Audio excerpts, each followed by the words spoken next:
નમસ્કાર, આપ જોઈ રહ્યા છો વડોદરાનો અવાજ. હવે છે અગત્યના સમાચાર. વડોદરા મહાનગરપાલિકામાં માસ સીએલ થી હાહાકાર, કર્મચારીઓની સમસ્યાનો ઉકેલ ન આવતા આંદોલનની ચીમકી. છેલ્લા કેટલાક દિવસથી વડોદરા મહાનગરપાલિકાના કર્મચારીઓને રોજિંદુ કામ કરવામાં કેટલીક સમસ્યાઓનો સામનો કરવો પડે છે. સાથે જ કેટલાક ગ્રાહિત લોકોની કનડગતથી પણ આ કર્મચારીઓ હેરાન પરેશાન છે.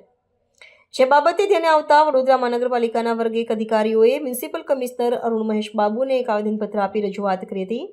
સાથે જ કર્મચારીઓને પડતી આ સમસ્યાઓનું સમાધાન ન થાય તો આગામી સમયમાં આંદોલનની ચીમકી પણ આપી હતી. જેના ભાગરૂપે આજરોજ વડોદરા મહાનગરપાલિકાના કર્મચારીઓ માસ સીએલ મૂકી રોષ વ્યક્ત કર્યો હતો.